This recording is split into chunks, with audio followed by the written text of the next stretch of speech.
favorite YouTube channel, Chillmonger. Book of Boba Fett episode 3. Okay now. 4. Okay now. This is a good ass episode. I don't know what anyone on the internet over here is talking about, but it begins with flashback mode. He's in the back of the tank, and we get to see how everything kind of syncs up with the present. As of now, we are up to date on the journey that Boba Fett was with those Tusken Raiders or the Sand People, depending on which one you call it. He called them both names during this episode.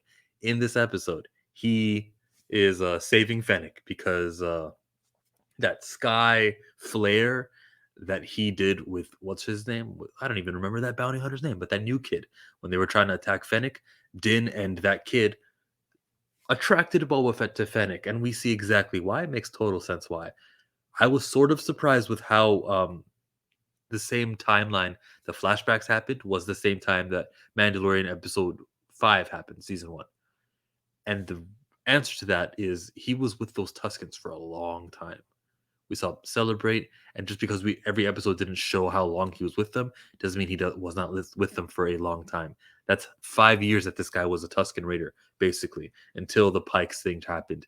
And when the Pikes come in here and killed and slaughtered, that wasn't too long ago. That was pretty recently in the 5 year span since the Sarlacc pit, which we are going to visit later on in this episode.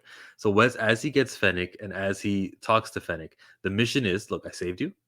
I put you inside of a mech parlor. What did he call it? Where you could just go and change people and make them cyborgs.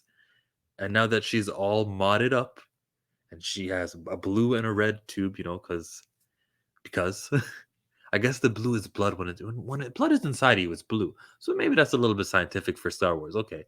And now she owes him a debt, or he didn't even ask for anything. She just said so. Yeah, I'm gonna pay off the debt right now, and we're gonna be good. Okay, cool. Fennec is over here. She's gonna save the fire spray gunship. I googled it. Slave One. The classification, like it's an X-wings come and you can nickname an X-wing. Slave One is a fire spray gunship. That's what they went with. When I saw the episode first, I thought, oh, maybe because he's anti-slavery, he changed the name of it. Is that why he's going with fire spray? He didn't name it that. Oh, okay, I get it. If you're talking to Fennec, she doesn't know the nickname of your ship. You're lucky she knows your name is Boba Fett. So, you're being descriptive. Fire spray gunship. Political culture, I mean PC culture, politically correct people are going to be all over this one. All over this one with that's not right. Okay. It was called Slave One. I can reason for why they did not use the word Slave One. It's still called the Slave One. You can't say you can't not it can't not be Slave One no matter what you do. Like the Sky Dome, the arena in Toronto. It's not the Rogers Center, it's the Sky Dome or Air Canada Center or LA, it's the Staples Center, which they're changing the name to. You can't really control people's talk. Now, the episode, right? They way too easily predicted the walking patterns that the guards have at Jabba's palace. Okay, now I know why Black Chrysanthemum snuck into your territory so well. It's that easy. He didn't have enough manpower. He will though. Boba Fett is building his manpower episode by episode. We had the Power Rangers in the last episode. We had the Gomorian guards. Black Chrysanthemum's gonna join too. Wow. If they hadn't have nerfed Black Chrysanthemum, if I hadn't seen him running away like a scared little Wookiee, this would have meant something. But he had a bad showing at the last episode. A really bad showing at the last episode. And those Twi'leks are weird. The one that's flesh colored, like the white people flesh, that's bizarre. You got to paint them. The yellow one looked fine. The pink skin one, I'm jumping, but during the infiltration mission of Jabba's palace, there was like a stop motion droid, which looked way off. And I could tell it was stop motion. And I think they're trying to pay homage to the old. Don't do it. If it's going to look bad, don't do it. It looks like stop motion. It looks like it makes no sense to me. If you want to do stop motion, do it where I guess you take 100 more pictures during your stop motion to make it look smoother. That wasn't it. Nope. I'm not a fan of Yoda being a puppet either. I prefer CGI Yoda. Get him the way it's supposed to look. So that whole puppet thing we got in episode 8, The Last Jedi. Boba Fett is gonna now look for his attire, right? The best car armor that was inside the Sarlacc pit. It will survive because it's best car. Let's go to the Sarlacc pit. Now you may be thinking, like many people, oh, but wait, hold on a minute, this doesn't make sense. Doesn't he know that the Jawas took it from him? Exhibit A. Let's watch this. This is him. Eyes open. They go kapow, and he's knocked out. That was it.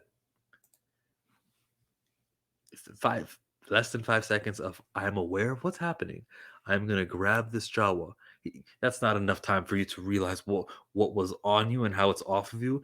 He's looking at the feet of these people. He doesn't really understand what's happening. You expect him to know that okay, they took off your armor and everything. No, he probably thought he was wearing the armor the whole time, or he probably thought who knows what he thought. He went into that Sarlacc pit, and it was fully operational, and they had to go ahead and use that awesome quantum missile thing. I love that sound effect. He used it. Yes, he did in the sand. And I was thinking, oh, a crate dragon's coming. No, they were fine. They made it out. But I kind of like these suspense because the blasters were shooting from the ship, but they're like kind of behind, so it was shooting at sand, and it was well thought out. Good little suspense there. Cut over now to the present, cutting over to the bar where Black Chrysanthemum is there. Is he gonna pull his arms off? He needed to pull those arms off to get some heat back on the character. But still, he's not he's a henchman. He's the unlockable character. Now that he's on your team, his stats, he's like a legendary Pokemon. You guys are playing Pokemon Diamond and Pearl. You get Dialga, and all of a sudden, yeah, it's just a normal little Pokemon with 600 base stats. That's all it is. Black Chrysanthemum, 600 base stats. Moving forward, the episode's coming to an ending because he talks to the families. There's these Trandoshan people, other species I can't really remember what their names are. He wants neutrality. He tried. You guys willing to fight with me? No, you're not? Okay, cool.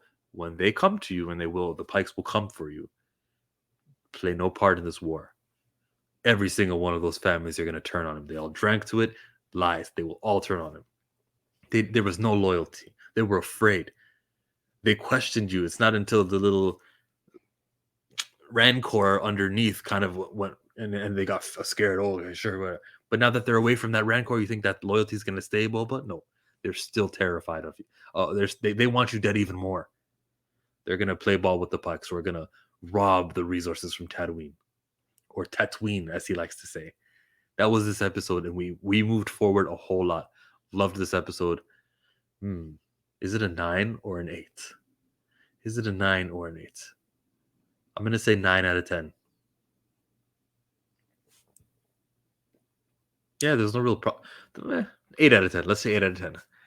I got to bring it down. I always, give things more. I know what a 10 is, and definitely wasn't a 10. Spider-Man No Way Home, that was a 10. This wasn't. That's the review. Now, if you're watching this, there's a good chance I'm on K-Dot's channel right now talking to Boba Fett on his live stream. So I would direct you over there to ssjk.sanctum. Check out his. Let me do this for him. That's his channel right there. So go ahead and check him out. I have been Showmonger, and I'll see you there.